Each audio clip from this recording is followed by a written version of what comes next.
It's May 2nd, 2022. This is Roqe.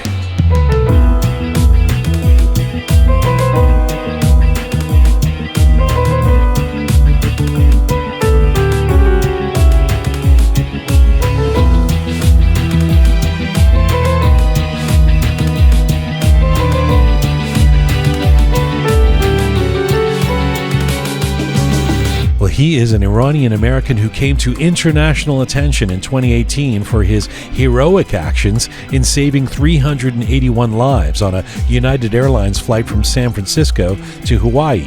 Captain Christopher Behnam is a pilot, aviation expert, motivational speaker, and Iranian human rights advocate. He joins me from California today for a wide-ranging interview about his story, his upbringing in Iran, his dream job as a pilot, and his philosophy of life being a one-way ticket after cheating death a few times in his journey. Captain Behnam coming up. This is Conversations from, to, and about the Iranian diaspora. I'm Jian Ghomeshi. This is Roqe.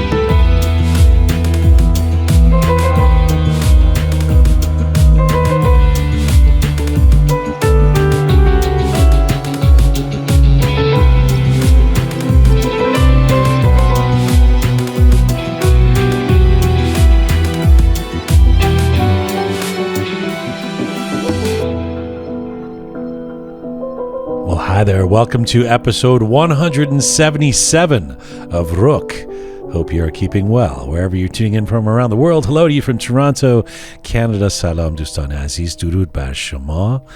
Any of you guys actually, be honest, be Roqe, be Roqe. Sure. Are any of you, or have any of you felt fear whilst flying? Like, have you been on a plane and kind of got a little, wondering what's happening, getting a little sweaty, there's a lot of turbulence, anything? Sure. You feel that way? You want the truth? Yeah, the truth. I want the truth. Can you handle the truth? You can't handle the truth. What is the truth? The truth is that I kind of like it, actually. The turbulence makes me feel like I'm on a roller coaster. So I'm actually, every time I fly... You're not scared? But I get excited. How like, do you get scared when you go on a roller coaster? Like, you do get excitement in your heart, but in terms, like, if that is fear, then yes. But no, I don't get scared. See, I get I excited. hate roller coasters, so I am not. I do not. Yeah, I get scared sometimes, Yeah. depending on the pilot flying the plane. Right. It's like if it's like There's one time, if it's a Persian, you're like, oh god. Imagine Can we not find an Inglisi or America guy to command this plane? Imagine if it would be Captain Reza speaking. Go That's ahead. right. Well, actually, you shouldn't be scared because you're a captain. That's right. There we What go. about you, Shaya? It depends on the flight. Like Iranian domestic flights, yeah. So on a puddle jumper to Qom, That was so funny. But if it's an international airline, you're okay. I feel safe. Yeah. Qualified. I feel safe. Yeah. Well, it's true, actually. Some of those, when you're in Asia and you have to go from, I don't want to, you get on one of those planes, you're like, do they even have the safety protocols here? What's the... Well, the funny thing about me is, from when I was a kid, we were flying around, right? I mean, we visited Iran a couple of times, and then emigrated, and even when I was very, very little, we lived in London, but we would fly to different places in Europe. I was fortunate that way, like a lot of like a middle class kid who got to go on planes, but and I loved it. And then as I've gotten older, I've become more hassos, more sensitive towards the, like, really bad turbulence now will actually annoy me. Like, I'll start to grab the handles and play Radiohead to calm myself or something. Yeah. So imagine you're on this flight from San Francisco to Hawaii in February of 2018, and all of a sudden you hear a boom, like the airplane. It's almost like the airplane has been shot or something. There's a massive there's a boom, and the plane gets knocked in the air.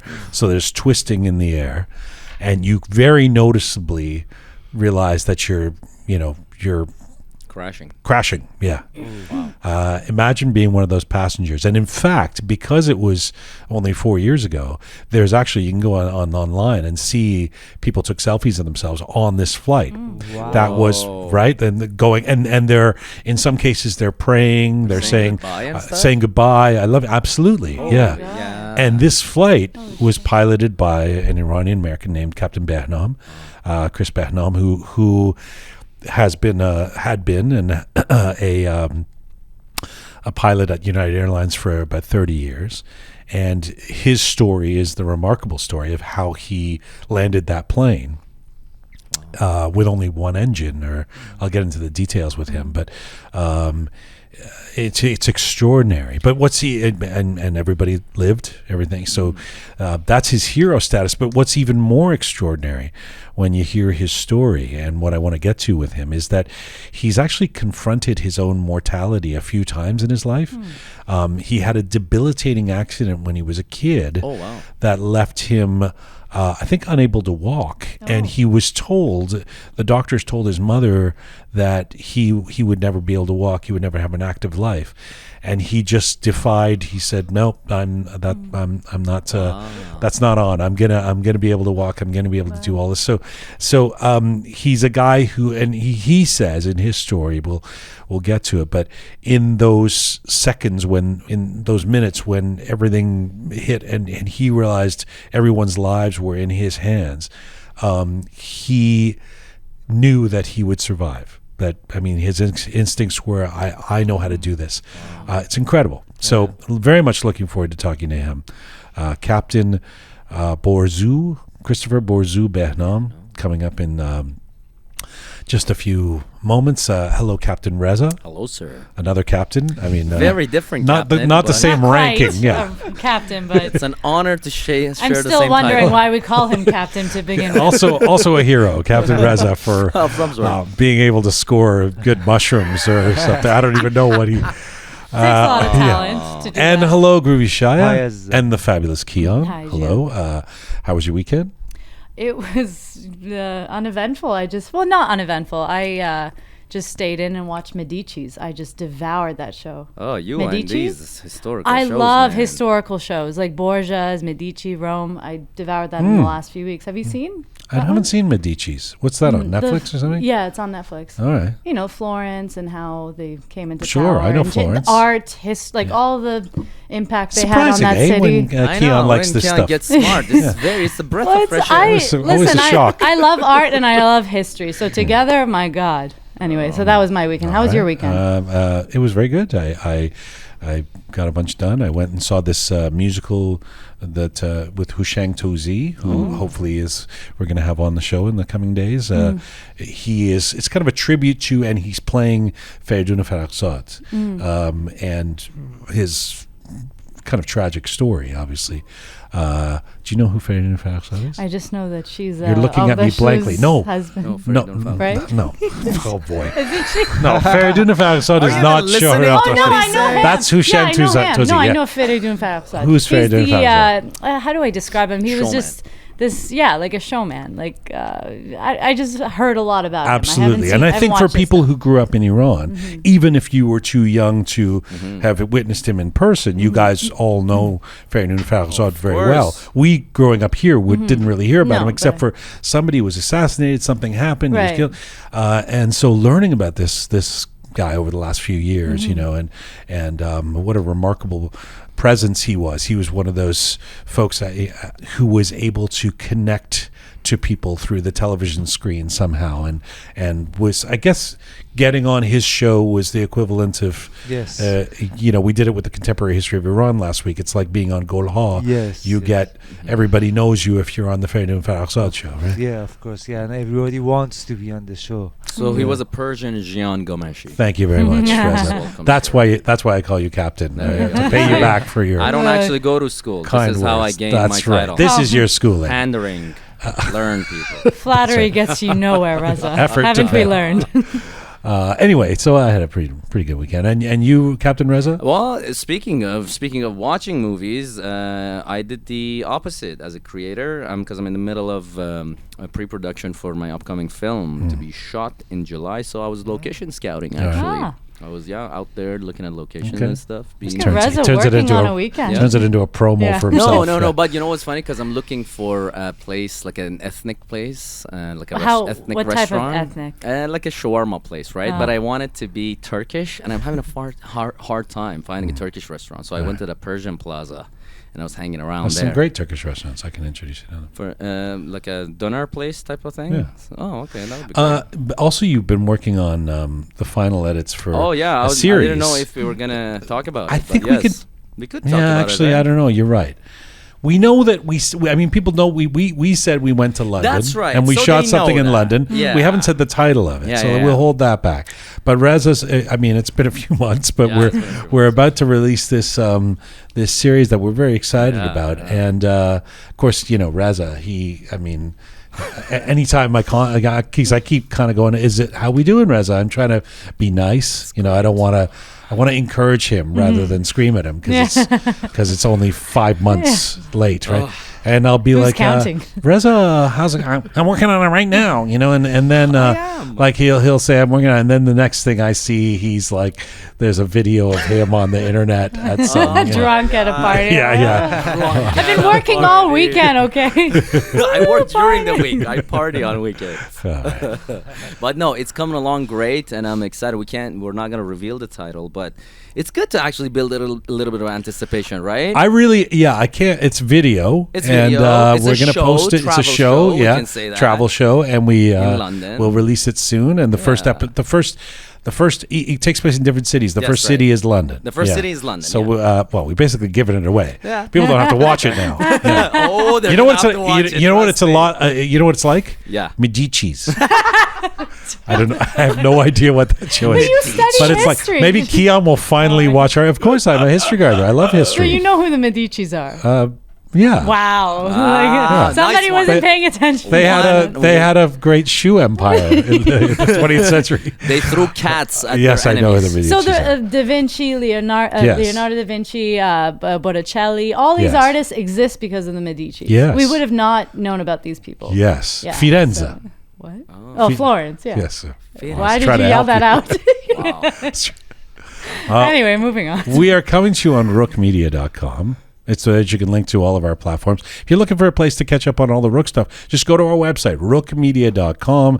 We are on an ongoing mission to build a new audiovisual encyclopedia of Iranian diaspora identity. We're on Spotify, SoundCloud, Apple Podcasts, Instagram, CastBox. If you like to see visuals with Rook, you switch over to YouTube.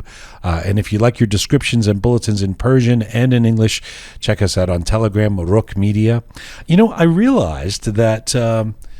The one of the ways that people find podcasts, if you're one of the people who actually subscribes or listens to our podcasts, which is the majority of our audience, as opposed to just watching us on social media, one of the ways that you find new podcasts is you get prompted, you get recommended, like Yes. Apple, say, if you're listening to us right now on Apple Podcasts, you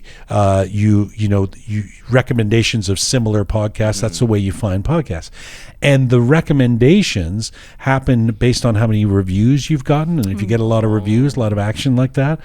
So if you're listening right now, I mean, we usually do the call out for people to become a patron. That's right. You know, to sign up and hit our support us button. But there's something you can do that's very, very easy, which is whatever platform you're listening to us on. And certainly if you're on Apple or Spotify, you can give us a review. Hopefully we'd love a good one.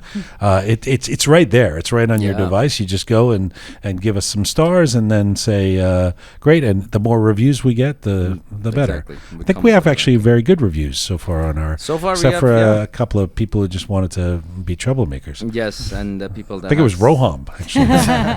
most of the bad reviews are done by Roqe. Yes. No, so anyway, yeah. If you go to our, if you can on whatever platform, give us a good review. It really helps us. Yeah. It helps Yeah. us get the word out because you watch that's it- the way the algorithms work, right? Exactly, You're a exactly. captain. You would know these things. That is one thing I know. Yes, and then if you're watching us or listening to us on YouTube, please comment, like, or share on Instagram. Do the same because that is at some to be perfectly honest with you, that is the currency technology Yeah. nowadays. So well, I didn't know that about podcasts. That the way it's just what activity. If there's so it doesn't matter. It doesn't matter that we have thousands of listeners. Yeah. If there isn't not that kind of engaged. reviews and That's stuff, right. then the algorithm doesn't kick in That's to be recommending it. So anyway, we'd love you to give us a review.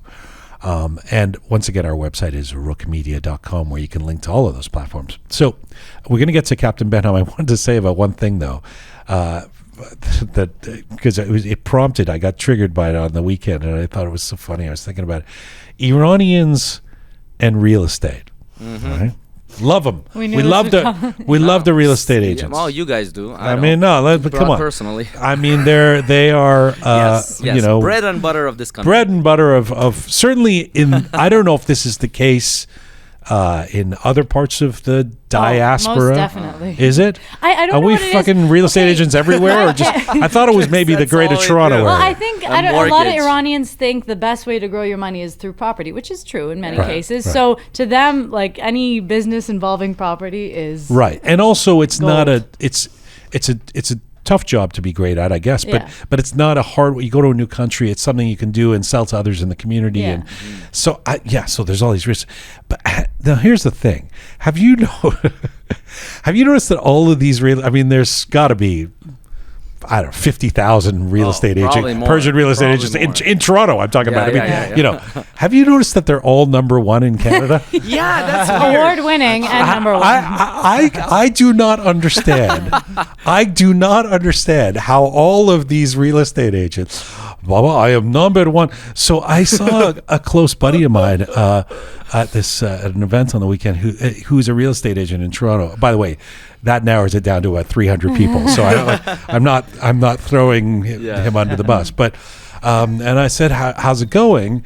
And he said, my firm just we're number one in Canada. And I just wanted to say, like, no, you're not. Like, for sure you're not. How is it that how are all of these real estate agents number one? I mean, it's such a weird, like, Persian, sorry, but I don't see this happening in other, communities. Like, it's like I mean, maybe you're in the top 100 in Willowdale, like in Toronto even. Like, I mean, I don't understand it doesn't take much to put a number one sign on your photo and post it online. Who are you defaming? Who's gonna come after Right. you for real? Right. Like, It doesn't always say where you're number one or That's what the right. It's But like I would number, think there or should be- you're like it's In my street. on the street. Yeah. Should there not be a regulation saying you have to state exactly, where you're number one? Of in, or, course. like number Of one on this course. street One that would I sold think. 2 houses on. I don't know. Like there's got to be one would specific. think there would Yeah. be checks and balances. There but is no. But can you imagine? I mean, it is kind of. I'm sorry. Like, I don't want to Yeah. always, but it is. This is a really Scammy. Persian predilection. Yeah. Like, it's a really interesting thing that. I mean, I don't necessarily see it. It's like not like Shia. Oh, you're in a band, Dang Show. Yes, we are number one. Like, we scored number one, and it's like, Where? but it is What? kind of like that. Yeah. It's definitely like that in the real estate thing. Yeah. Humility I need real estate agents to tell me how you can all be in the top 10. It doesn't make sense. Well, you right? know what's funny? The fact that I never thought about it, like it never occurred to me that doesn't make any sense. You always hear it and you brush it off, or Yeah, you're like, right. oh, well, good for you, man. I'm sure you're fantastic, and more power to you. Right, But now that you right. mention it, I'm like, actually, I never actually sat down and I don't think where? I don't think there's a Persian real estate agent in this country Who's not that number isn't one. number one, or that isn't in the top 10. Or maybe the ones who just got their license, like. I don't know. It's amazing. Man. Yeah. Yeah. So that was your What do you think why do you think that is the case, Shia? You usually have a sort of philosophical, you have some reason. Enlighten You, us. I actually speaking of realtor and G-Dal, the good rapper. Yes, the great rapper. I had a jam session with him yesterday, and Nice. I told him that. So what are you doing for your life? And he said, I'm realtor, and I'm one of the best realtor in the city. Oh man, you can't make this. What stuff number up. is he? Ask him what number he is. Yeah. Okay, he just started. Like, Just started. yeah, but since he's a good rapper, I can't believe that he's a good realtor. I just want to know how the math works. We are number How one. can everyone be number one? Or maybe they are number one at some point, like 1975. The guy was number Or- one, still or- like riding Or, that. I don't know, on a specific street, you're number one. Or like, in if an there's area. yeah. For sure, it's got to be something like that. Yeah, but they don't But- clarify. They just say there's number no, one. no. I think it's like the going to a concert an hour and a half late. Like I think it's just like baked into the community. Like it's something accepted. We all just, if you're a real estate agent, just start saying you're number one. I don't know. I If mean, you believe it, they will too. Speaking about, I want to say something that has nothing to do with this, but Okay. it's a surprise, it's surprise. it is interesting. is though. it about a Speaking of- movie you're making? No. It's about Captain Behnam, actually. Okay. Funny enough, since we started Roqe, you called me Captain, not because you knew anything about my background, because like we were running these things, and it was a 2-man show at first, and then slowly, gradually, like other people joined the team, and now we are where we are, which we're very proud. But in 2000 and I think 17 or 18, we hadn't met yet. I actually enrolled at a flying school. Really? Wow. Yeah. I want to get my private pilot license. Thank God you didn't go And through with it. well, actually, Imagine if Reza was flying Oh, that God. United Oh my Airlines. God. Yeah. No fucking way. no, it was a commercial. Sorry, everybody, but we're going down. Get out your selfies and say goodbye. Sir, are you not the pilot, the captain? I gotta go. I know we got one engine. I'll manage. He'll Just bear parachute. with me. He'll bro. parachute himself out there. This to save Captain himself. Behnam, like he's like cool as a cucumber. Can you imagine, Like- Reza? No. I'll be like, ladies and gentlemen, this is your captain speaking. My sincere apologies. I did not think this entirely through. I've sold all the parachutes for profit. Every First of all, all the passengers are like, "That's our captain's voice." I hope Fine. everybody will enjoy the last minute of your lives. No idea what I'm doing. Oh my god! But yeah, for real though, I did. Okay. But I had some difficulties, financial problems. I ran into. Oh, that was the issue. That was it. Cost money. It cost me like $15,000. So Oh. I had to but I still have the registration. You're an aspiring pilot. I still on my plan. What I'm made gonna you? do it. I just don't have the time. What gave you the interest to want to fly a I plane? love flying. I don't have a fear of height at all. Like Oh, I've done skydiving a bunch of times. Oh. As I said, like I actually get excited. When Oh, you're there's going to enjoy this turbulence. interview. Oh, I can't wait. I really he's can't waiting, wait. right? Yeah. All right, let's Let's get get to to it. it. Let's get to our feature guest, Captain Reza. It's like, Can't believe I'm bringing Captain know, Behnam my on, and God. Captain Reza listen, is I'm It's just gonna an embarrassment. personally apologize to Captain Behnam after the interview. Captain Reza, the Groovy Shaya, the fabulous Keon. We'll see you all in a little bit on the other side. Let's get to our feature guest. My feature guest today is an Iranian American who came to international attention in 2018 for those heroic actions in saving 381 lives on a United Airlines flight from San Francisco to Hawaii. Captain Christopher Behnam is a pilot, an aviation expert, a motivational speaker, and an Iranian human rights advocate. Captain Behnam was born in Iran. He was only 9 years old, he says, when his father took him for the first time to Mehrabad Airport, and he saw an airplane, a Pan Am Boeing 747, and from that very moment was seized with a burning desire to become a pilot. Well, he has now been working with United Airlines for 34 years. He has logged over 30,000 hours of flight time and has over 15 million miles flown under his belt.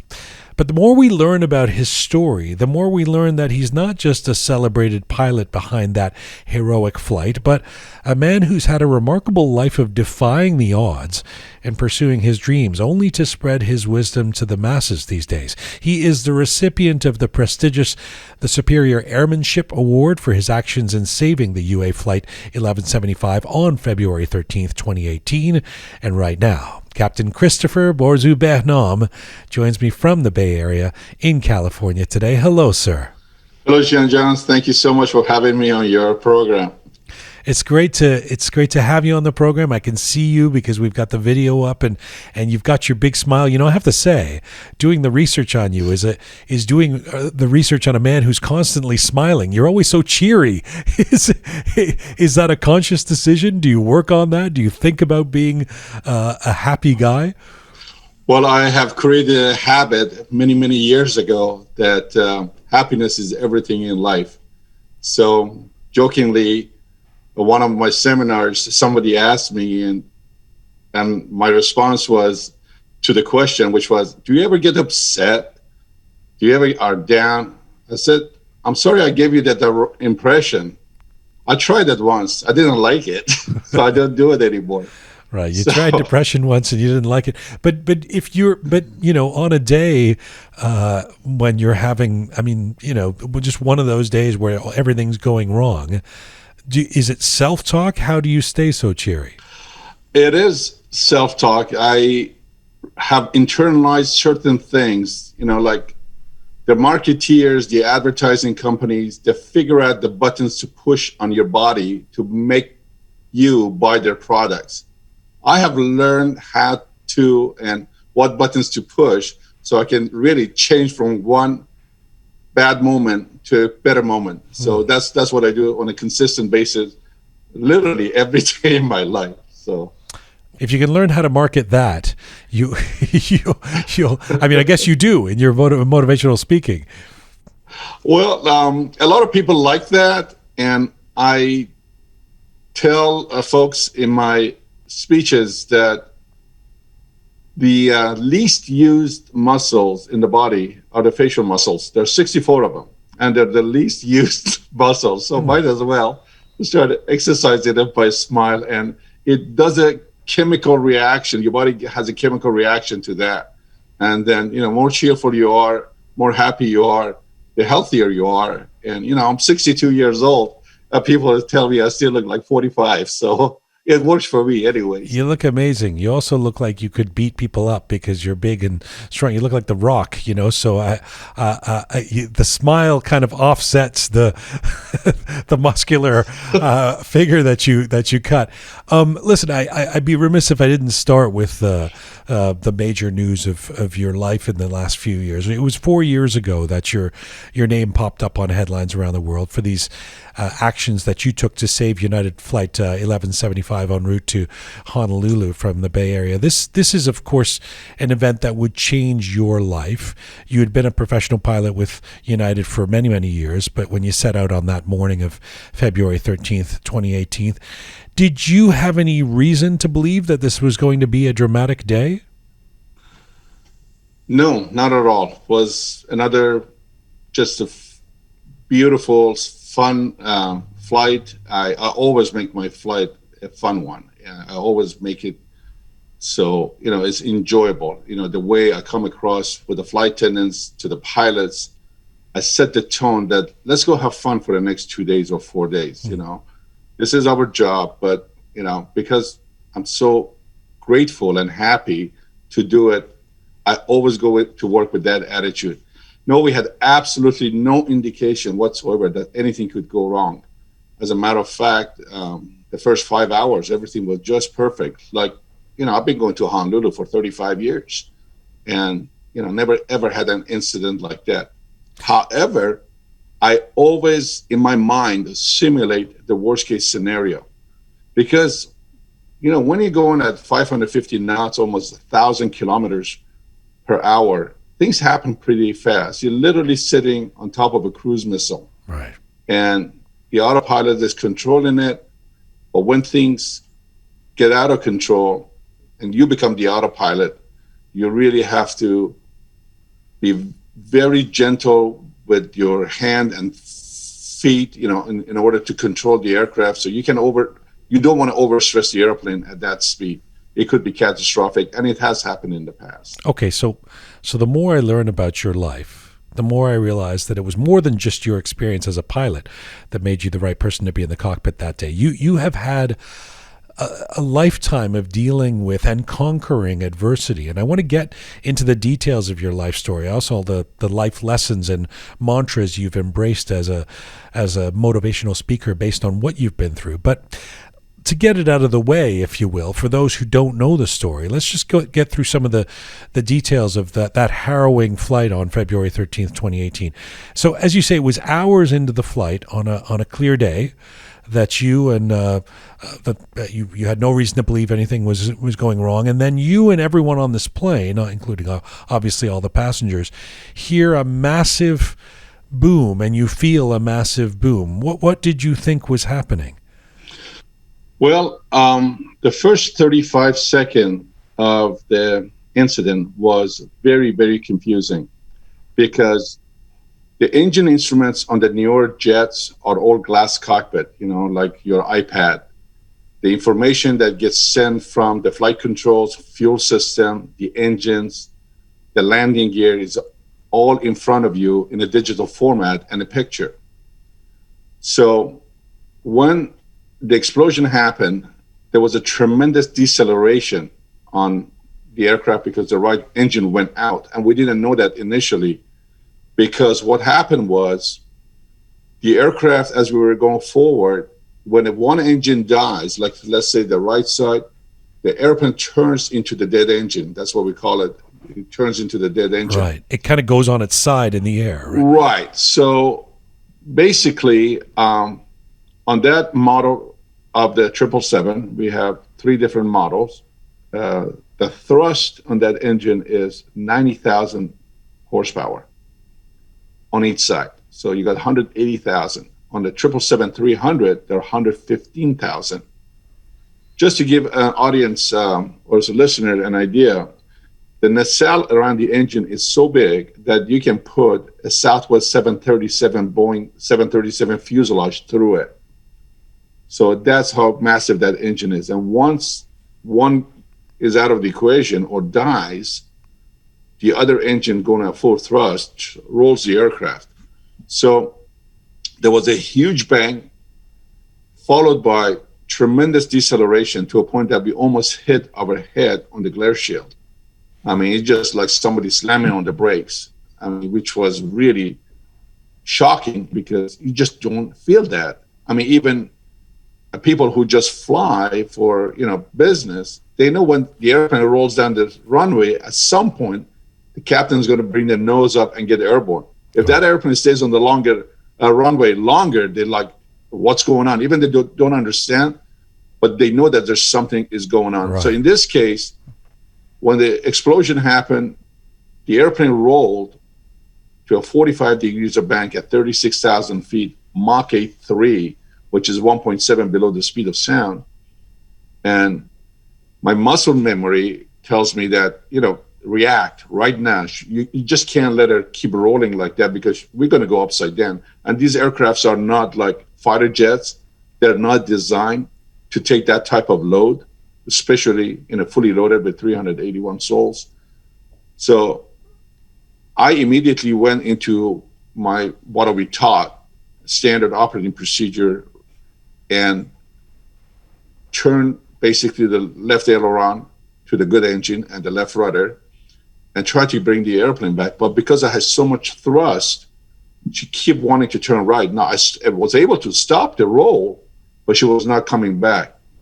And can I just cut you off there to ask you, so we get so used to, autopilot and believing that planes are basically flying themselves these days, et cetera.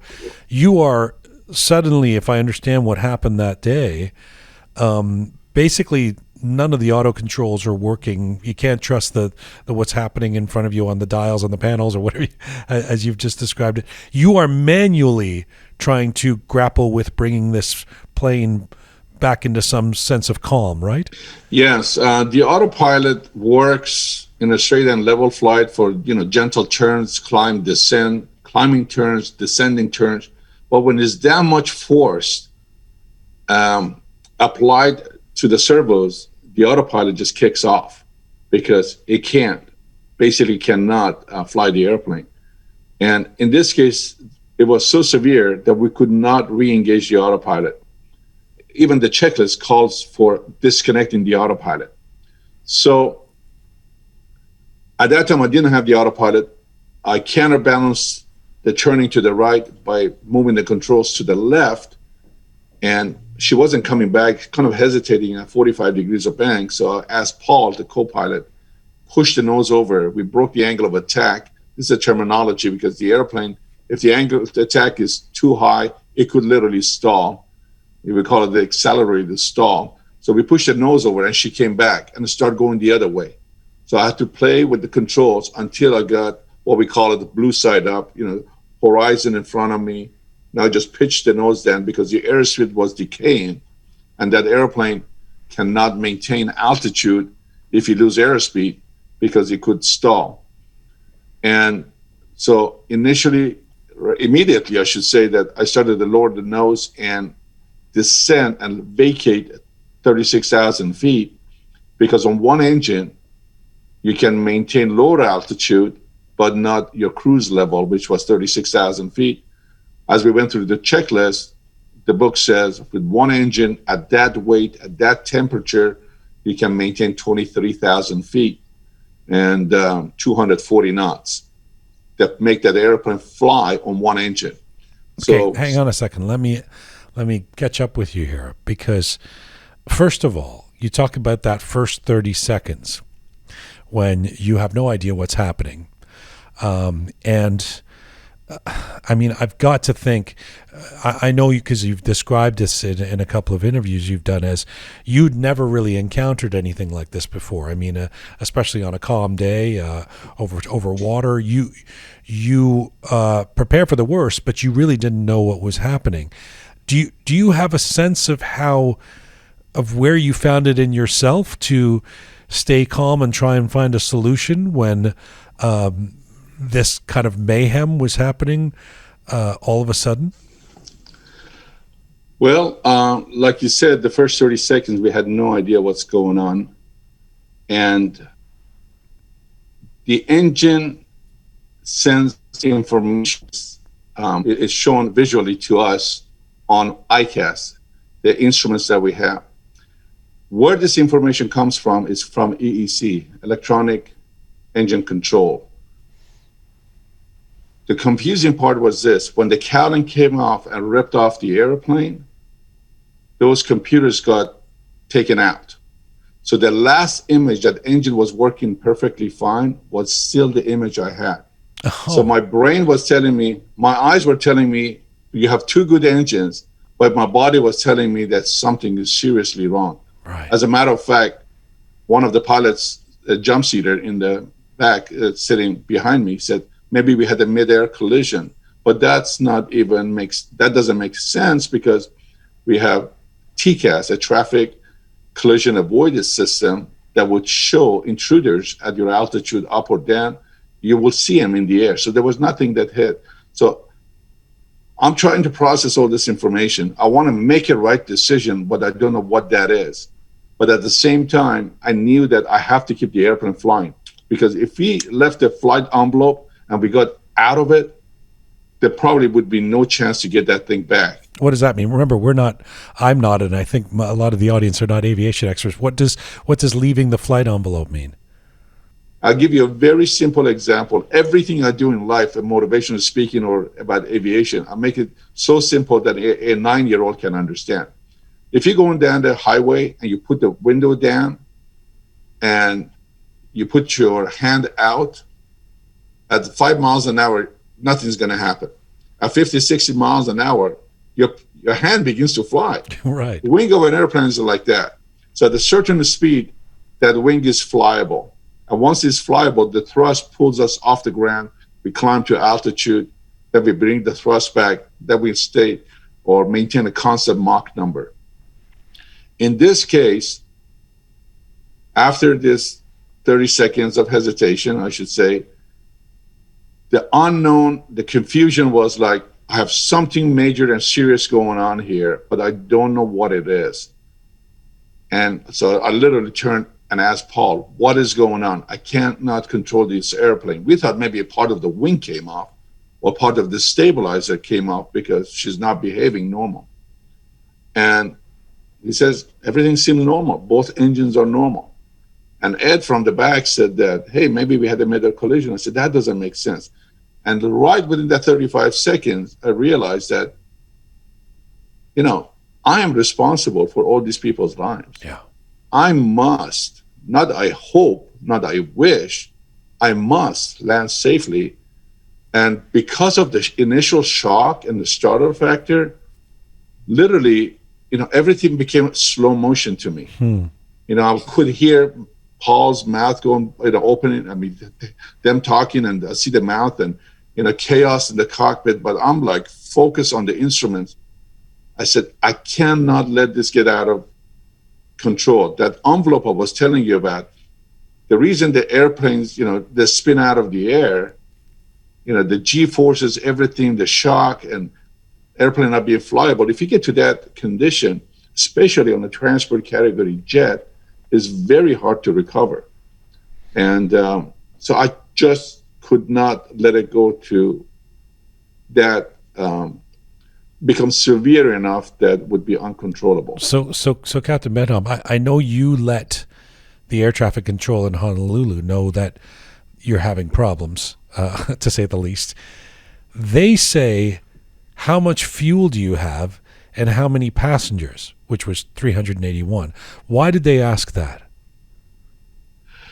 Well, they have their own SOP.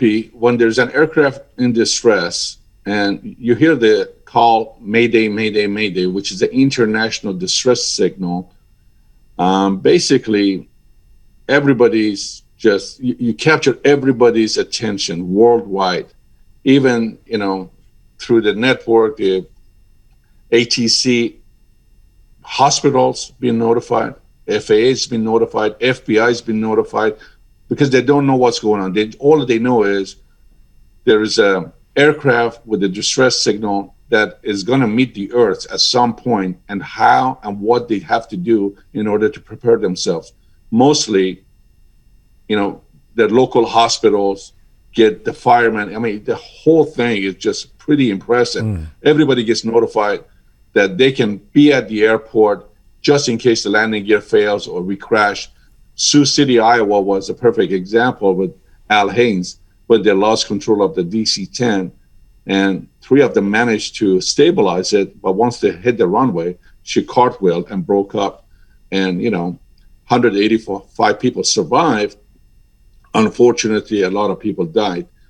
So, but when they're saying how much fuel do you have, I'm assuming they're trying to calculate whether, how long you're going to be able to keep things going up there, especially. Yeah, if you go into an airport, the weather is perfect, everything's good. FAR, Federal Aviation Regulations, said you got to land there with 45 minutes extra fuel, and we just had just slightly over an hour, because we didn't anticipate something like this going to happen. And if they know or think you're not going to make it, they might vector you to a different airport. Okay, maybe to Maui or maybe Kona. But from where we were, and I knew exact position that I was in, and my comfort level for Honolulu, because I've been going there for 35 years, that was the best scenario for us. Plus, they want to know how much fuel you have on board, because if an airplane crashes with full tank of fuel, I mean, it could be really bad. I mean, it just explosion is like, if the car explodes with 5 gallons of gas is one thing, but, if a tanker explodes, they're carrying gas, is a totally different story. It could really destroy things. And especially and it has happened that unfortunately airplanes have crashed into populated area.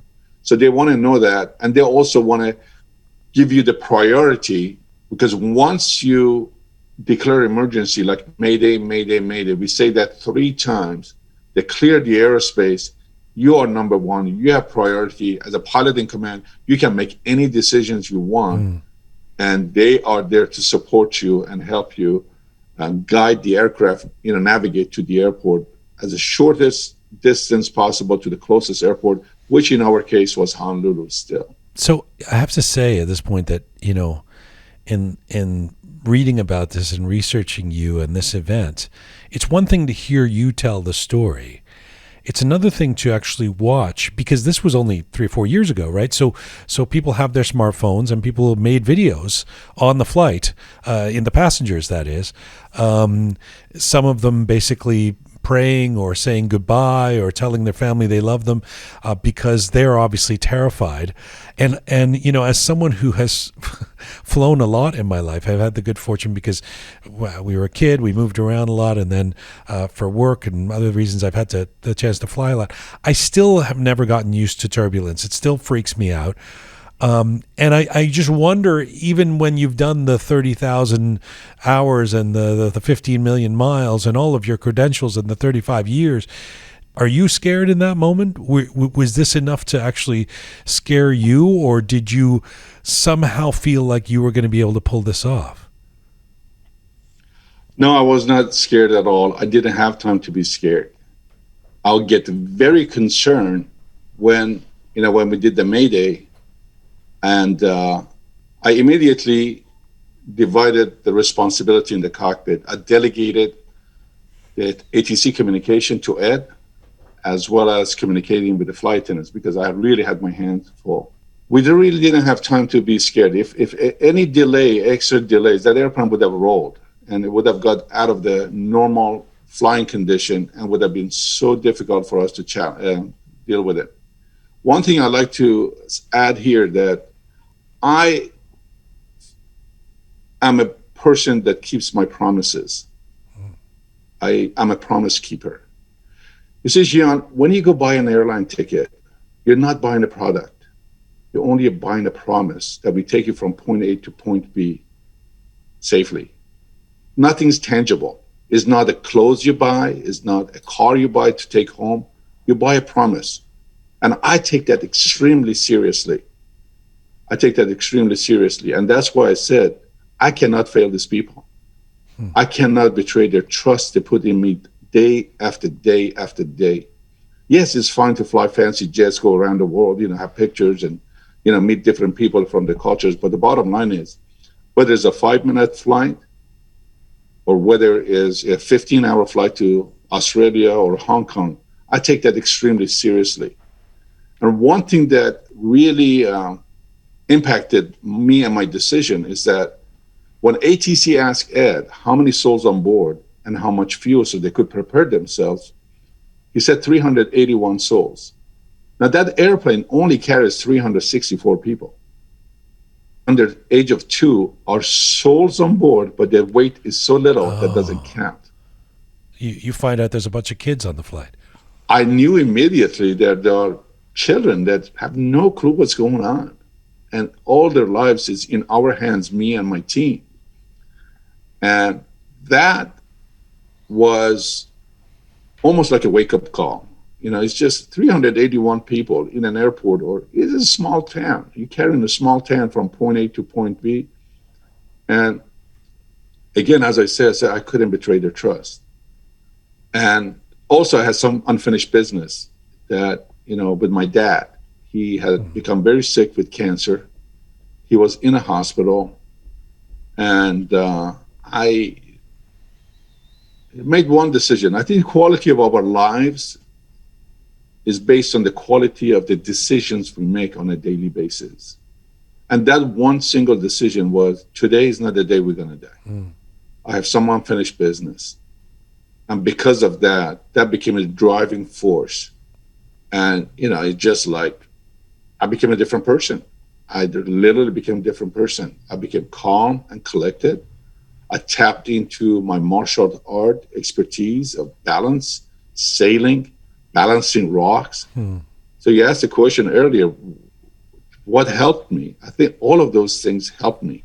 And the fact that I have cheated death 3 times prior to that, it helped me. Let me get to that. I've got so much I want to ask you, but just in terms of, and if you can do this in a layman kind of way, again, for those of us who aren't aviation experts, how do you basically fly the plane and land it? I mean, spoiler alert, you landed it. We know that because you're here and we call you the hero. But with one engine, do you basically glide it home? I mean, how do you, in a simple way, put this to tell us how you did this? Good question. Yeah. Any airplanes from a Cessna 152 to a Boeing 747, you don't need engines to fly the airplane. If you're at an altitude, engines are shut down, the airplane is like a glider. Bigger, sure, but it still can glide. So if you put me over the US at 36,000 feet and shut both engines down, just like the space shuttle, I can find an airport and glide and go land there. Because aerodynamically, in order to fly an airplane, you lower the nose, you have to have airspeeds. Remember we talked at a certain speed, the wing becomes flyable. Below that speed, the wing is not flyable. And to answer your question again, yes, you lower the nose, bring the airplane, nose down a few degrees, and the airplane begins to vacate or leave the high altitude, 36,000 feet, and you glide to the airport. So in this case, was really important because in order for me to descend on one engine with the right wing being aerodynamically so compromised because the engine fell apart and the cowling came off, I had too much drag. Normally, nobody calculates an airplane descending with full thrust. Full thrust means you're burning more gas. If you're supposed to land with hour worth of gas, and now you're coming down the step, from 36,000 to the sea level with the full thrust, you're going to burn a lot more gas. So that became by itself another problem that we could have run out of fuel if we were further out. Plus, on top of all of this, the right wing was unflyable, so I had to keep the speed up. But if I kept the speed up too high, she was shaking so bad that we literally thought the wings of parts going to come off the airplane. If the speed was too slow, she would fall out of the sky. So I had to literally create a new envelope, and that was between 245 to 250 knots, and keep it there. And that gave me about 1,000 to 1,200 feet per minute descent. Now, as 200 miles out, I had to calculate in my head altitude, airspeed, distance to the runway, and keep it what we call a CDAV, a constant descent angle, for that to come. We had only one shot at making Honolulu Airport because I was coming down with full thrust. And that's when a major airline pilot, when he hears that, he's like, man, that's bad. I mean, you have full thrust to descend. Usually you have full thrust to take off and climb. And you cut the power back and you just glide back towards the runway. Can you just explain very simply, what was it that happened? Did you hit an air pocket, or did the plane itself just malfunction and one of the engine, what was the boom? What was that? What have we found in retrospect? The quick answer is that a fan blade failed. The blade that's inside, when you look at an engine or aircraft, those things that look like a propeller, they call them fan blade on the jet. One of them failed. And we didn't know this at the time, and nobody was going to speculate on it. As you know, the NTSB and FAA are very thorough with their investigation. They talk to United Maintenance, United Personnel, talk to Pratt Whitney, who makes the engine, which, by the way, I love Pratt Whitney. I mean, I've been flying their airplanes, even the turbine ones. But how often does that happen, that the blade malfunctions? That was the first time in the life of the 777 that ever happened. Wow.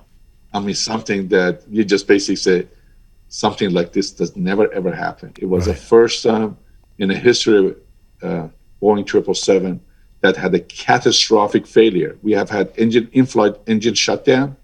And believe me, I mean, it's not a big deal. We practiced this in a simulator. Even the severe engine damage, we shut it down, contain it, okay, and then just make a box pattern and go back and land. But when it happened, when it did, and the cowling actually separated, there are a bunch of pictures I can forward to you. When it came apart, they call it the uncontained, because the propellers or the fan blades, even the two were missing. You keep turning. And it literally felt like on the left side, I'm pulling 90,000 pounds of thrust. And on the right side, I have a 4-story building that I'm pulling through the air at 550 knots, which is almost 1,000 kilometers per hour. When you finally landed in Honolulu, there's this moment after you've landed and everybody's realized that you've made it. That you come out of the cockpit and you greet the passengers as they're getting off. What was that like? Well, throughout my career, I have had a lot of, I call them white knuckle flyers. They come to the cockpit, men or women, mostly. Well, the men are pretty tough, right? The captain, I just don't. I hate flying. I get scared, but the women are in tears, and I stop everything I'm doing. I turn around, look at them in the eyes, and say, "This is who I am. This is my passion. I live for this. I want to go home to my kids, to my wife, and you can trust me. I'm going to get you there safely." And I literally don't blow them off. I literally take time and talk to them, ask them about what makes them, fearful, and I tell them a little bit about the characteristic of flight. And sometimes I even get out of my seat and let them on my seat. I put the captain hat on their head, take a picture, put their hands on the control, hand on the throttle. I said, "This is how I control this, and I'm really good at it. Today you picked the best flight because we are, not me, but all of us, collectively in the cockpit have over 100 years of flying. So you're in good hands." The reason I went and stood by the door, it was because I told myself that these poor people have been through a horrific experience. I mean, as you pointed out, a few of them grab their phones and they're doing a selfie. They're saying goodbyes to their loved ones for 40 minutes. And even at my award ceremony, I thanked the passengers for their courage. It's awful. I mean, some of us, we think, we're pretty hot shot, we're cool, and, we've done this or we've done that. We have given to society, we have given to our parents, we have given to our family. But now we're sitting back there and our life is in this guy's hand. And they have no clue what's going on. I have had heads of states. I have had 2 or 3 ex-presidents in the back of my airplane, Secretary of States, movie stars, on a regular basis, singers that they have changed the world with their, actions. And now their lives in my hands. So I take that extremely seriously. So I thought it would be a really good thing to go stand by the door and thank each one, shake hands with every single one of them, and say, thank you for your courage. I'm glad we're here and we all made it.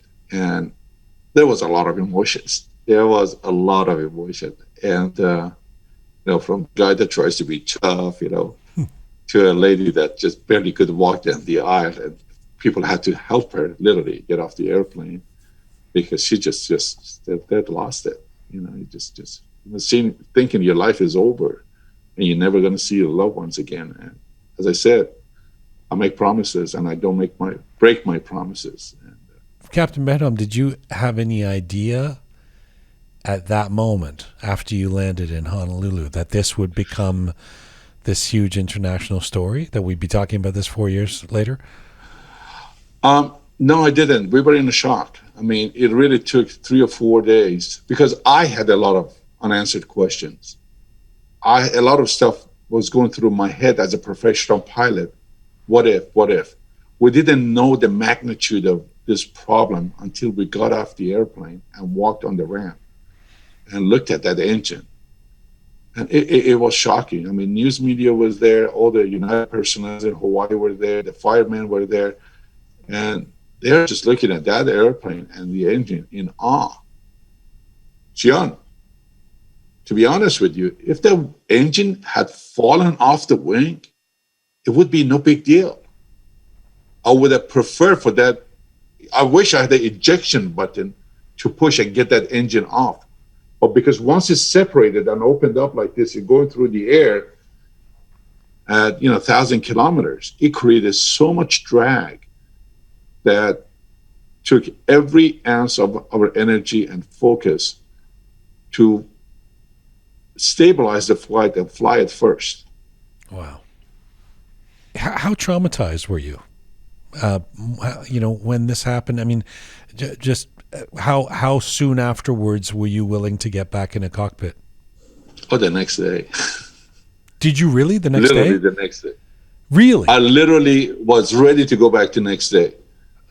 You got to understand, I live, breathe, sleep, talk, eat, drink aviation. I mean, I haven't done anything else in life that, except this ever since in my head. Started at 9 years old. I begged my mom. She got me in a glider for 10 toman, the Iranian money the old days, at Tehran Pars, at the Air Force Academy in Tehran Pars. They had gliders. So at the age of 11, I had my first experience of being airborne. Let me just set this up because I love the story. And it's funny because we often hear things like, oh, when I was a kid, I wanted to be a writer, I wanted to be a pilot, whatever. But in your case, I really believe it because your passion is so palpable. This really is your love. And it's a great fortune for you, I would say, that you identified your passion as young as you did. You were born in the north of Iran, in Mazandaran, and your family moved to Tehran when you're about 3 years old. And so the story is that you go to Mehrabad Airport with your dad, and what you see a flight and you go, that's what I want to do. Is it as simple as that? In my case, I was 3 days old when we moved to Tehran, not 3 years. Oh, 3 days old. Just okay. And actually, I was early, right? So my mom was not planning for me to be born in Amul. So her parents, the last name is Roshan. It was a very nice and good and respectable name. So I kind of popped that early. So 3 days later, they took me to Tehran. And yes, it was that simple. I mean, due to circumstances, we'll talk about this later. My dad was not with us all the time. He was absentee dad because of political issues. But I don't know, with Tehran, I don't think they have weekends. Maybe it's Thursday or Friday versus Saturday and Sunday. But, he took us to Mehrabad Airport, and I saw a Pan Am 747 take off, and that was it. And I said, that is what I want to do. Not only be a pilot, I want to fly and be a captain on a 747. And everybody kind of looked at me and laughed and said, yeah. And you know how the Persian families are, and you go home and you're so excited, and you tell everybody that, I'm going to be a 747 pilot, a captain. And they're like, dude, those are like gods. I mean, can you even imagine? I mean, you little boy from Iran, and how even going to get there? I don't know. But one thing that is really interesting, by the time I was 13 years old, I wrote 102 items on my goal list. And I'm proud to say almost 85 of them I checked off. Wait a second. Magic happens. You had a goal list? Who has a goal list? Goal list. All right. So you made a list of things that you wanted to do in your life. With doing my life, whether, places to visit, people to meet, books to read, accomplishment, airplanes, and toys to buy, all of that. And I am really, really, I mean, if people are close to me, if my mom was sitting here, like, oh, yeah, you did it. I have this including bringing every single family member to the U.S. and get them green card, bought houses for them, got them settled. Thank God for this job and the income. I was able to fulfill so many of my goals. So yes, I made that decision. I want to be a pilot. A lot of pilots, a lot of family members kind of joked, laughed at me and said, yeah, we'll see. But I never listened to the committee of them.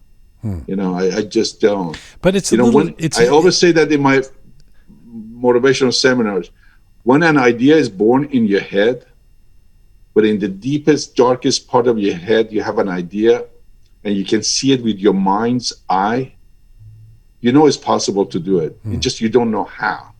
The why is stronger than the how. But when it goes from your head to your heart, you begin to believe it. But it's still not going to happen. When it goes from your heart to your belly, it becomes a passion, a burning desire. And you're like, I don't care what it takes. I'm going to do it. And that's exactly, no matter what life threw at me, I just got better. Just like life throws you curveballs, right?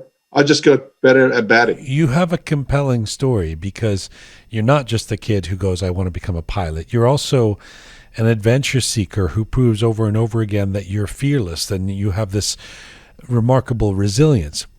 It turns out that the United flight in 2018 was not the only time you had your life flash before your eyes. You said a few minutes ago it's happened 3 times in your life. The first time, if I have this correct, you're around 11 years old, and you almost end up killing yourself in a river behind your house in Iran by doing this kind of commando move to save your drowning cousin.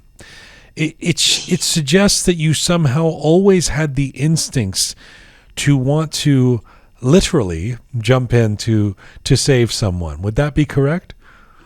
Yes, a lot of people have given me the label of hero. I don't think of myself as a hero. I think of myself as a servant. To me, secret in life or winning in life is giving. And I've always been a giver. And I've always got other people in trouble, like my cousin. So we were in this area in Iran, just north of Tehran, between Tehran and Amol. There was a place called Takur, and there was a river, a raging river going down in the valley. And we were bored, so I thought, how cool would it be, to go across the river to the other side and climb the mountain? We had a lot of mountains on this side, but no, we had to go the other way. So I came up with the idea, I get a rope, connect it to a rock, and then throw it on the other side. Actually, I went up the stream, put the rope around my waist. I jumped in the water, swam to the other side, came and made this type of a, rope across the river. And I told the guys, hey, just hold on to the river like the commandos and come.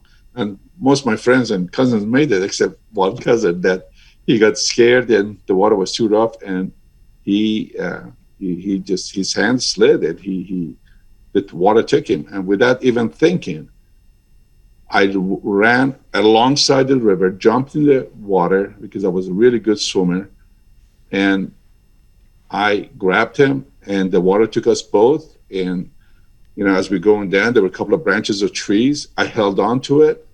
I held on with one. I was always a very strong guy, because of martial arts and everything else I did. I helped him. He got on the rock, okay, and then I was exhausted. I couldn't get on, and my hands gave out, and the water took me, and all I knew was that this is bad. So I protected my head, and I got banged against the rocks like a little rag doll, and eventually the water kind of spread out and got calmer.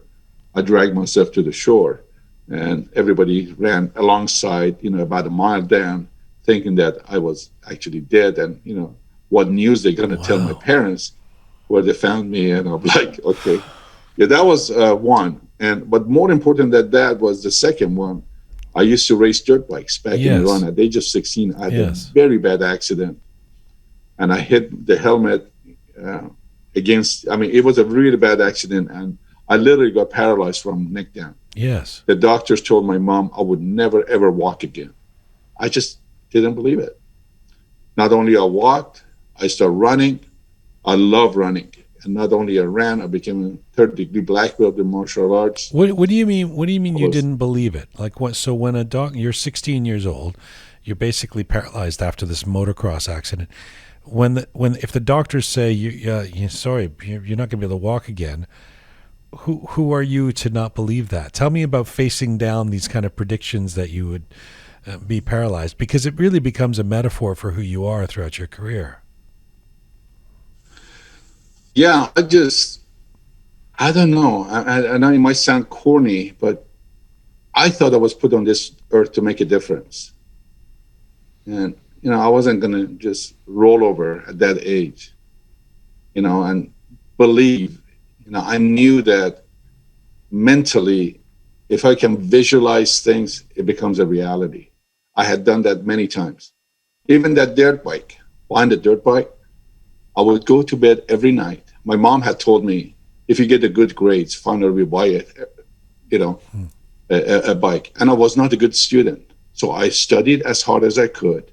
But every night I would visualize myself owning that bike, riding it, the color of the helmet, the shirt, everything, because my friends had it. So I was visualizing and seeing myself doing that. And eventually I ended up getting it. So I knew with the power of visualization, even at young age, that could be very instrumental in the who you become. And I was just like, something inside me, it's like a gut feeling or a hunch told me that, no, this is not the end. This is not the end. You can overcome this.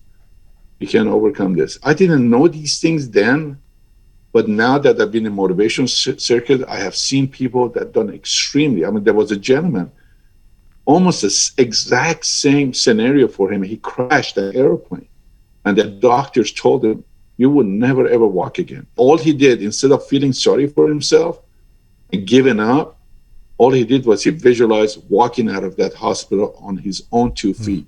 And a year later, he did that. He is actually one of my heroes. And, I do talk about him and what he accomplished. And how much of your character and this strength and this resilience came from your dad? Your dad was not unknown in Iran. He was a prominent man. He's a political activist. He ends up, as you've said, spending more than half his life in jail. First under the Shah, later under the Khomeini regime. What did your dad mean to you in terms of the character that you built as a teenager and then throughout your life?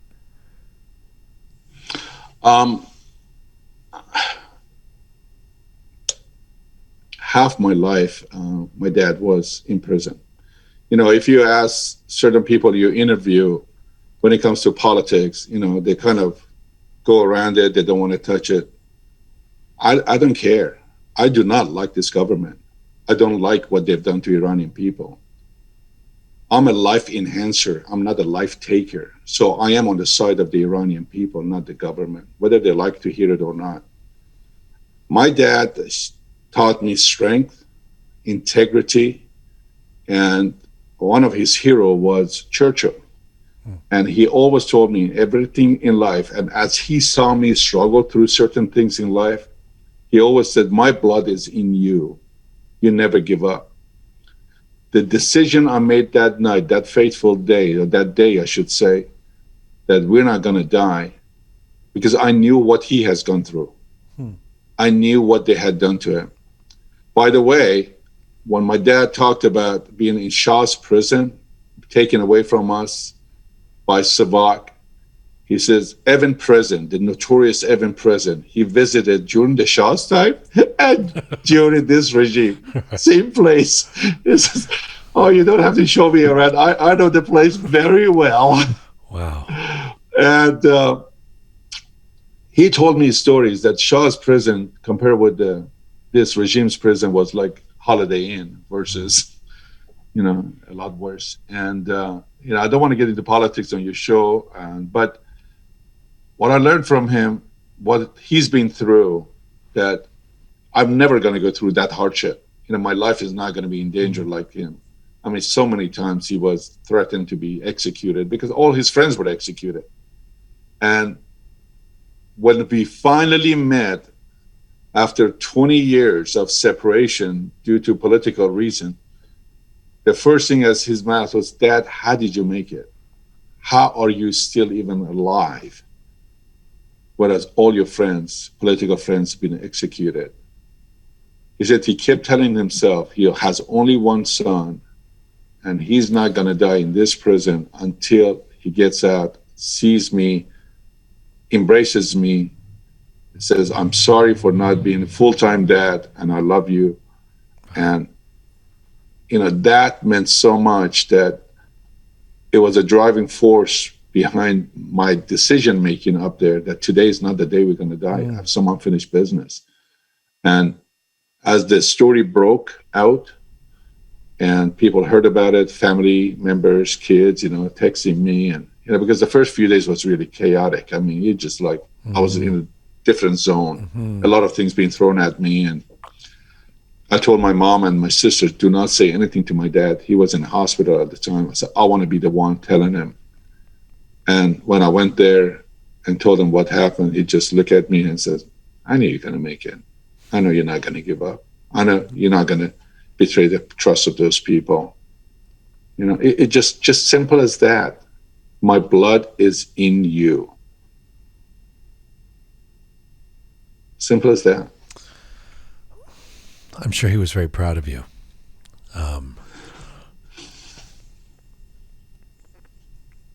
Yeah.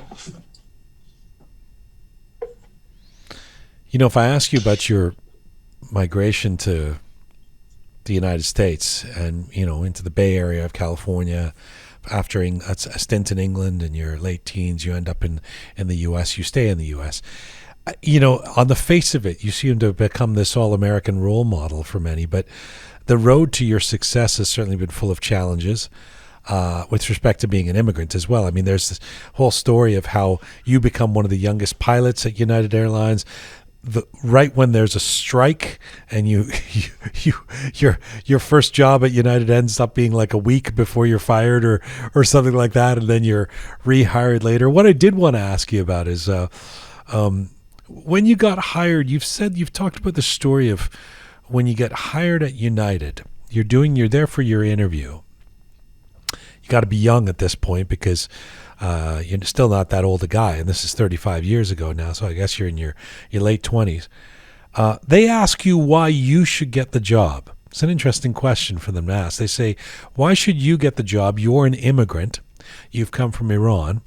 Why shouldn't we give this to somebody whose family's been here for generations? What did you say?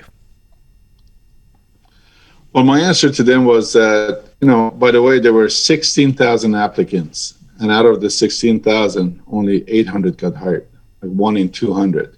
And this is right after the hostages in Iran. As a matter of fact, I will talk about that in a second, you know, how I even got my visa. What I ended up telling the gentleman, the captain, you know, you get two people that interview you. One is from HR that asks different question, and the captain asks you technical question. And you got to realize, when a major airline such as American, Delta, United, or Air Canada hire you, they don't hire you as a pilot. They hire you as a potential captain. So they're looking at 10 years, 20 years down the road. What kind of a captain are we providing for United? I told the gentleman that, you know, the interview went well. It was a very rigorous interview. There was a testing. There was a medical done. Then there was a simulator, right? You know, it was 4 different gates you had to go through, and the interview was the last one. It wasn't like you get a resume and go. It was a whole week. So when he asked me that question, I said, I might not be as qualified as other pilots.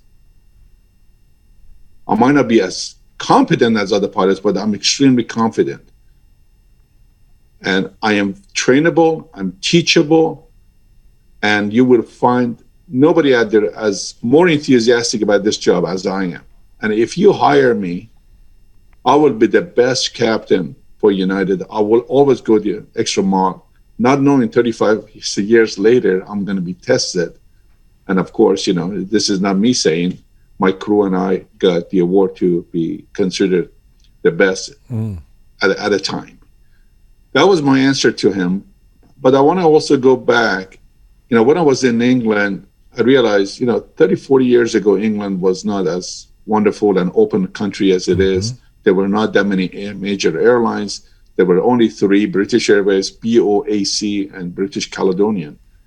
And I met a British Airways pilot, Alan Beltcliffe. He says, son, England is not the place for you. If you really want to go after your goals and dream, you got to go to the US. There are a lot more airlines out there, less restrictions. And bottom line, the color of skin did matter then, you know, 40 years ago. So I took that in heart, and I applied to a college or aviation academy here in Oakland, California, because I was always loved California. I wanted, you know, I always visualized myself visiting Alcatraz and driving or walking the bridge of Golden Gate. You know, I always done that. I said, you know, California, that's where I'm going to go. Not Texas, not Florida. That's where I'm going to go. And I applied for the course and got accepted. And then I went to the embassy right when the hostages were taken. The government had shots had toppled. And here I had the guts to go to the U.S. embassy where we have their diplomats hostage and ask for visa to go there. And I was denied 3 times. There's a I think for a lot of people listening, especially a certain type of immigrant, those of us who've been here for a long time in the Persian community and remember how it was, tough in the 80s, especially after the revolution, after the hostage crisis. I was a kid, but I've talked about it on this show many times. The level of discrimination and negative stereotypes and all that the Persian community that was kind of in its infancy in Toronto at the time, for example, endured was pretty horrible. To see a guy like you, become this American hero. I know you don't like the word, but become this American hero, this handsome pilot, and for the guy's name to be Captain Behnam, we take a perverse kind of delight in this. But I am curious, and I know things have changed obviously today. I'm sure the flight crews are much more multiracial, even on the American flights, but have you encountered issues over the years, especially in the beginning when you were a young pilot, because you're an immigrant or because you're of Iranian background? Was that ever an issue? Not at all. Not at all. I can honestly tell you, not even one time. I mean, the idea was in my head, but the American people embraced me, took me under their wings, and they were more helpful than anything I can even imagine. And again, it had a lot to do with my attitude. They knew I was a young kid. I had nothing to do with it. And this lady at the embassy, the 4th time, she looked me right in the eye and says,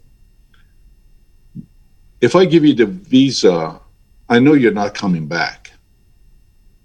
But I'm going to give you the visa, but you got to promise me one thing.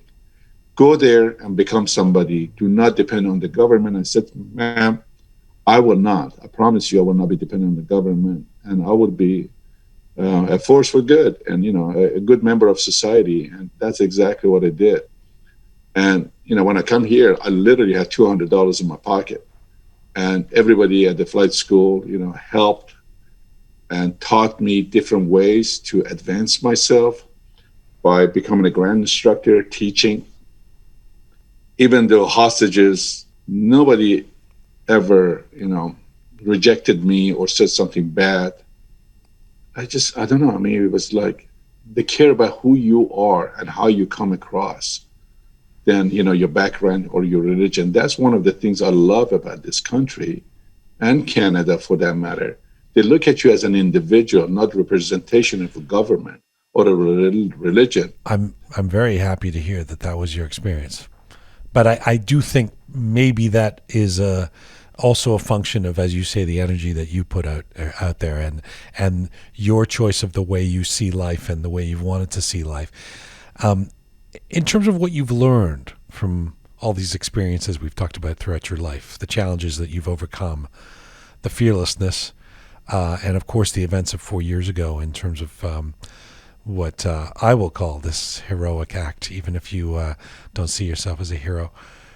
You've adopted a mantra of life being a one-way ticket.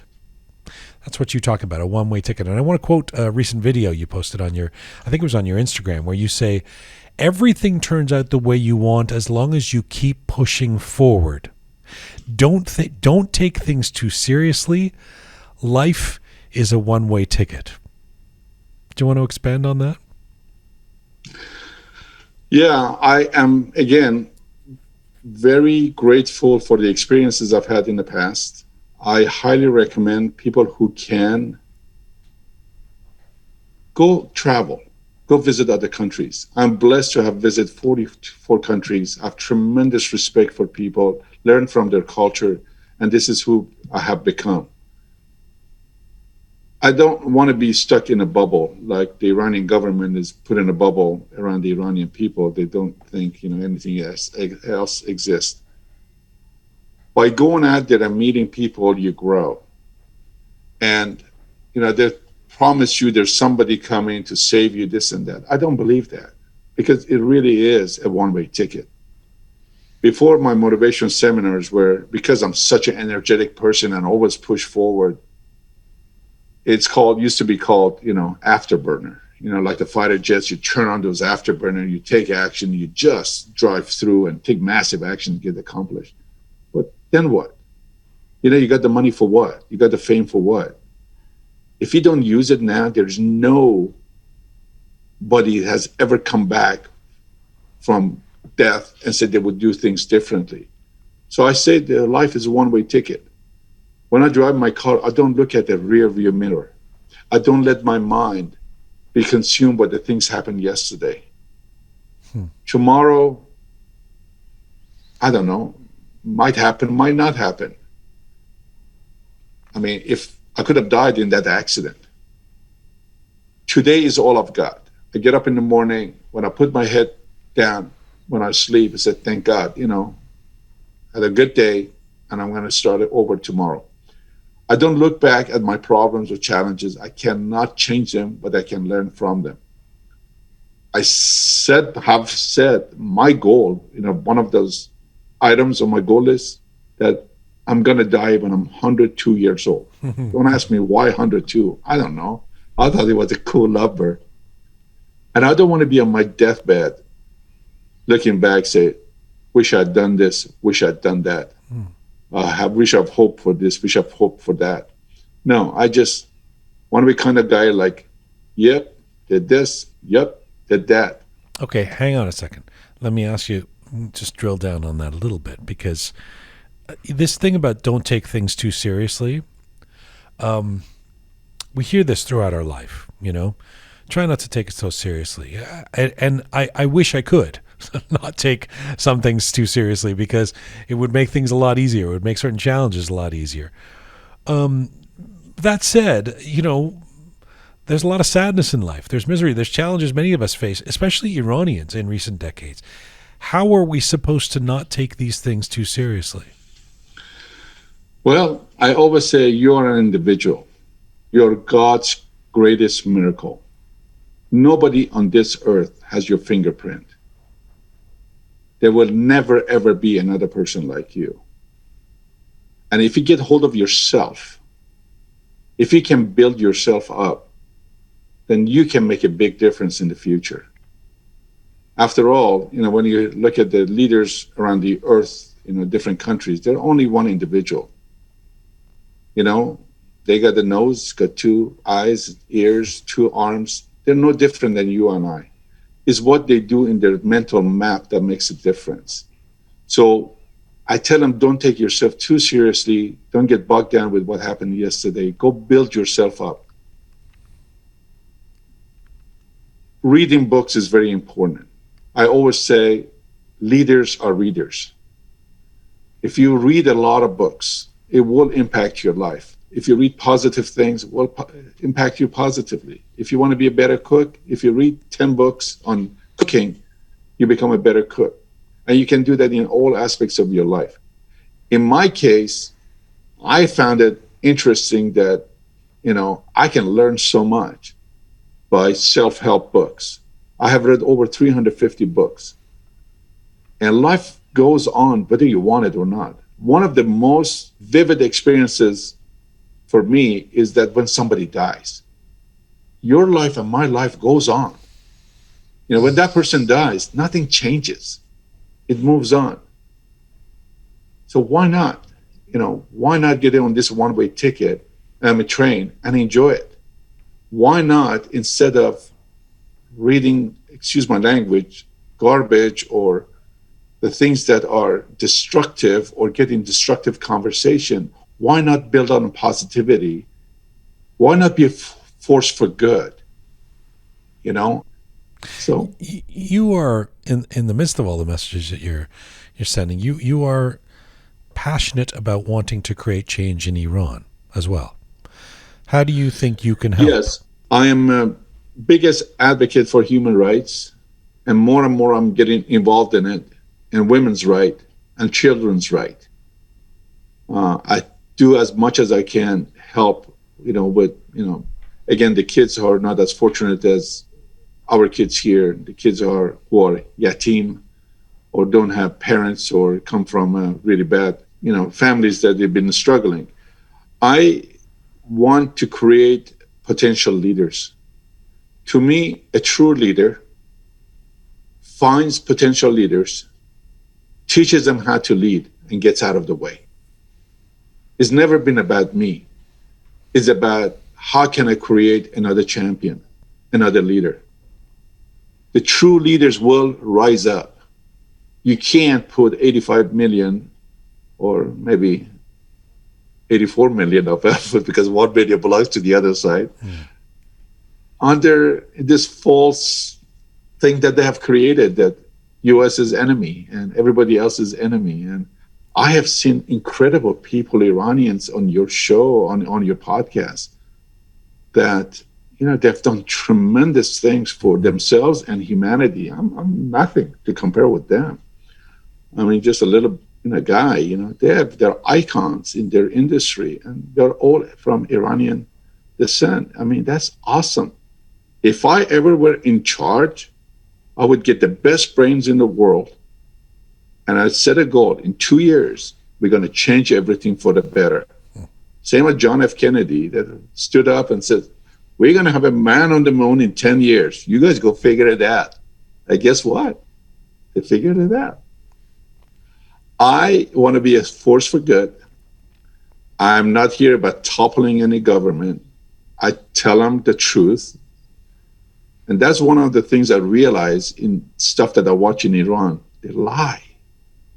And I think I did the research. Even in Islam, lying is a crime. But they're the biggest liars out there. You go shoot an airliner out of the sky and try to cover it up. I was the first one to say that, no, that was an in-flight breakup. Losing an engine after takeoff is like taking a walk in the park. For a professional pilot, that's not a big deal. How dare you? How dare you go shoot an airliner out of the sky and cover it up? Where is the guy who pulled the trigger? I want to know. And I know. I mean, if I make a decision at United Airlines, I mean, they know about it. I'm sorry, I'm getting a little emotional about this, but that's wrong.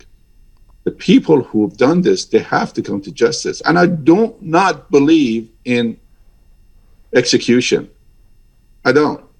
Whether it's in Iran or here, I don't. Put them in jail, do whatever they have to do, give them a life sentence or whatever. But the people responsible for these crimes, they have to be accountable. I mean, the stuff you see coming out of Iran is really, really painful. I'm sorry, I got a little carried away, but it's okay. My heart is with them. Let me ask you a final question. Sure. You've said, when you were asked once how you want to be remembered. Now, by the way, we know you're going to be around until you're 102. So we're talking about 40 years from now. But when you were asked how you want to be remembered, you said you want to be remembered as a good man. I thought that was an interesting as a good person, answer. Yeah. How do you define being a good person? Exactly just that. I want to give as much as I can. One day we're going to leave this earth, whether we want it or not, good or bad. I want to be remembered not as a guy who was a hero or saved many lives, that he was a decent human being. He took a lot out of this life, lived a very good, full life, and he gave back to society as much as he could. Whether it's in this country, whether it's in Africa, whether it's in Middle East, I've done it. And I take more joy in that than anything, material things that I own.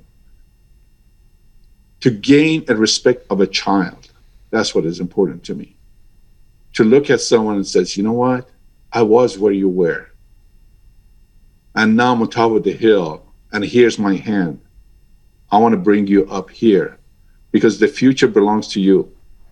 I always said the children are the message we send to a future we never ever see. What message are we sending? In the last video I put out, there's a young boy being interviewed, and the guy asked them, I put a little musical ad a few hours ago. The guy who was interviewing the boy said, what is your dream? And the kid says, what is dream? That hurts. That really hurts. They have created a society that kids cannot even dream anymore. And guess what? Dream is free. You can dream anything. You can visualize anything. I never forget, I did an interview in LA, and my Farsi reading and writing is not that good.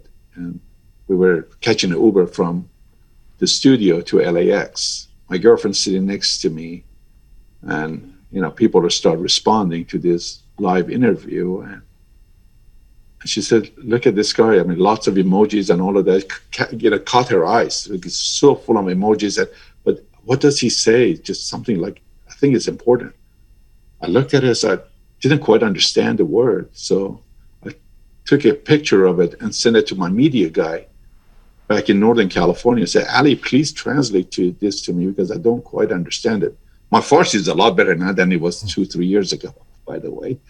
So he says, "Captain," he says that he was just about to commit suicide. And when he heard your life story in this interview, he stopped. 30 minutes ago, he stopped. And then he's going to go after his dream to become a medical doctor. I turned around, said that to Malia. She started tearing up and crying. That is success to me. If I can reach out, touch someone else's life. If I can do it, 10 people or 1,000 people, even better. So I want to be a force for good. And I want to tell people that, I'm just like you. Didn't get a lucky break. But if you visualize things in your head and you're passionate about it, in everything you do, you don't have to be a pilot. You can be the best chef. You can be the best teacher. You can be the best doctor, best lawyer. And go for it and do it. Captain Christopher Behnam, it's been a pleasure. I have to thank you for all the time and effort you've put in. Thank you for telling us that story of the events of 4 years ago in the detail that you did. It's really been an education around. I'm always reminded, talking to someone like you, how your mantra, in fact, it resonates in the sense that you'd never know what the day is going to bring each day, and it really is that one-way ticket. So keep pushing forward. You're an inspiration. Thank you for this today. Thank you so much. And I always tell people, don't wish things were easier. Wish you were better. I hope we talk again soon. Thank you for having me on board today. It really was a pleasure doing this interview and getting to know you and what you're doing. I'm really, really, really impressed. Thank you, sir. Hope to see you before too long. On a United flight where I'm going to get the extra pretzels because I know you. Absolutely. My pleasure. Take care, Azam. Khodafis. Bye-bye. Khodafis. Thank you. Bye-bye. Captain Christopher Borzu Behnam, the pilot, aviation expert, motivational speaker, human rights advocate. You can find him on Instagram at Captain Behnam Persian, also at Captain Behnam Official. And Christopher Behnam, the captain, joined us from the Bay Area, California today.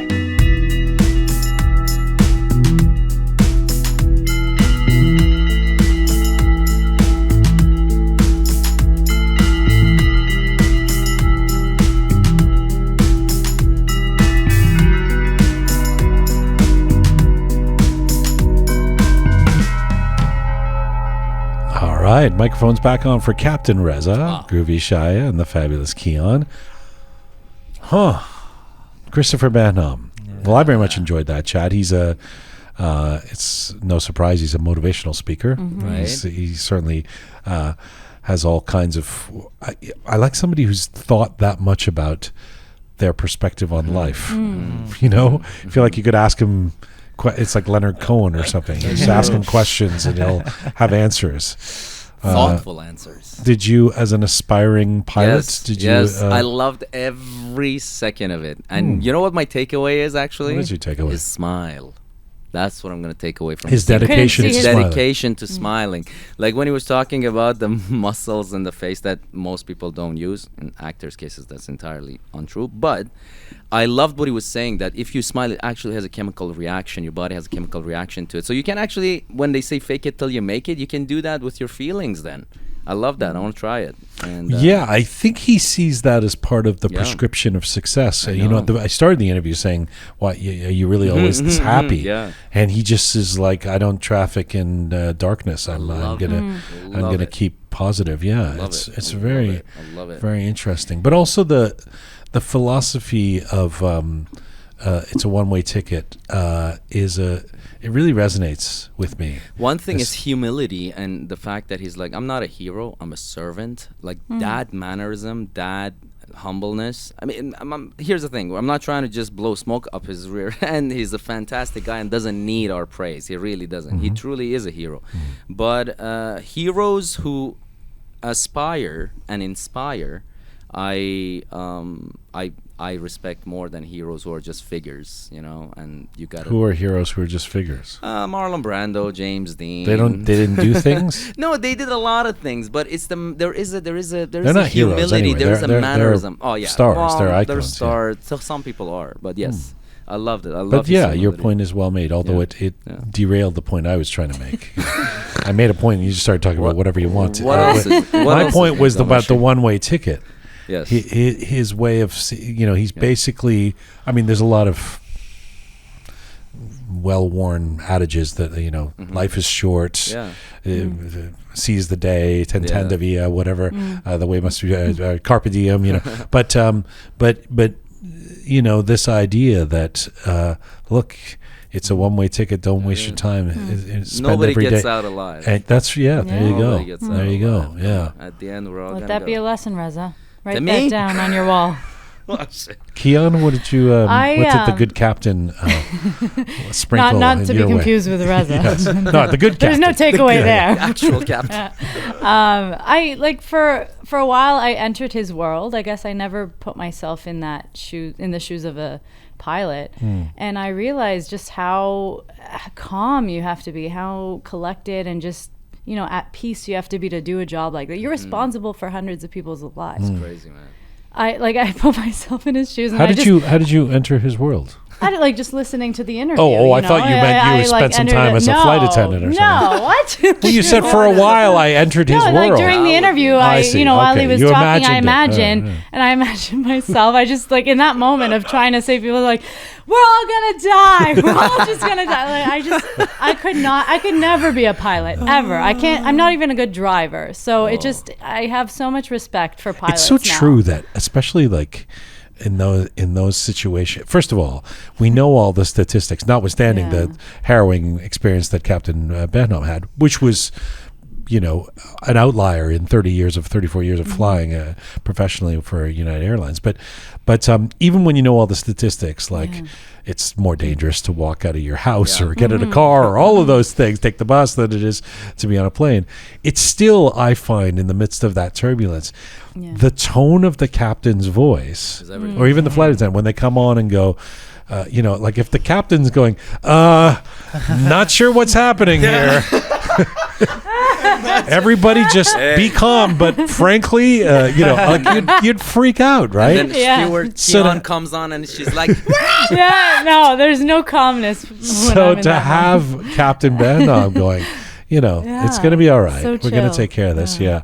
But those 30 seconds that he describes where he was Terrifying. like, what am I have to pull myself together here. Yeah. Another thing that was surprising is his age.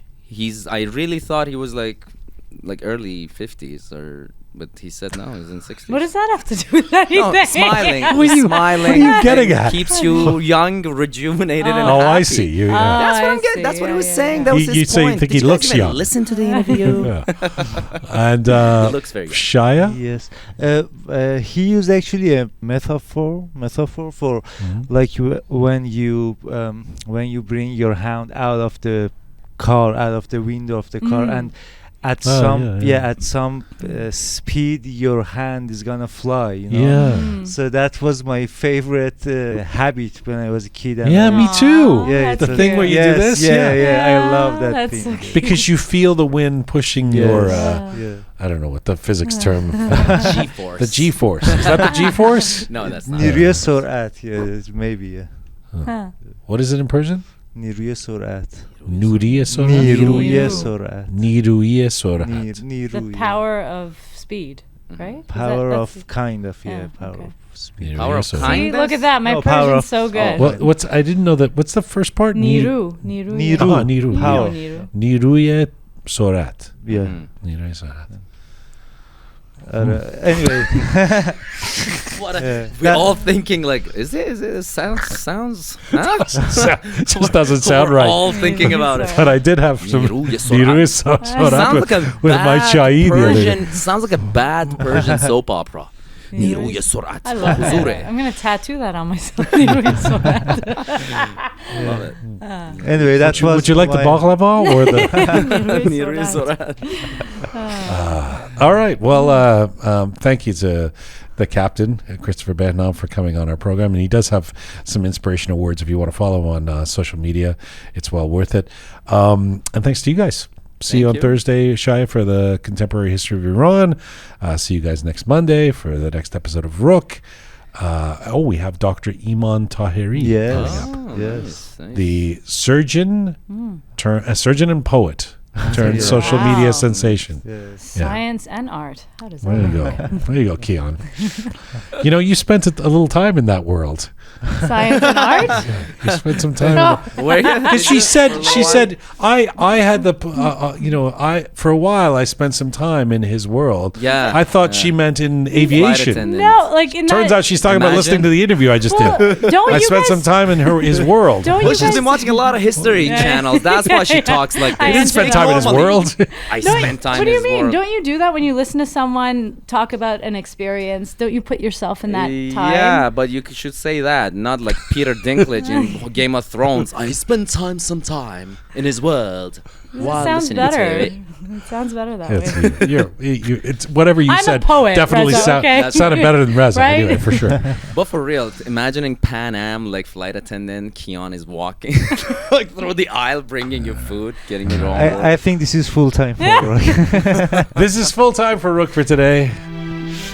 Big thank you to all of you for joining us for this ride. Remember, our website is roqemedia.com, roqemedia.com, where you can find all of our previous episodes, our guests, our different programs that happen on the Roqe Media Network. Thanks to the amazing team who put this show together. Sabi Roham, talented Anahita Ponta, the artist, the fabulous Keon, Super Parisa Alay Merdad, Captain Reza Grubi Shaya.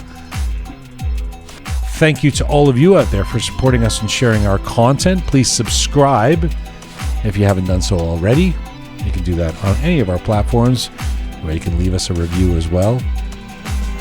Thanks again to Captain Christopher Borzu Behnam. Find me on Instagram at Jian Ghomeshi, and as ever, Mizun Bashi.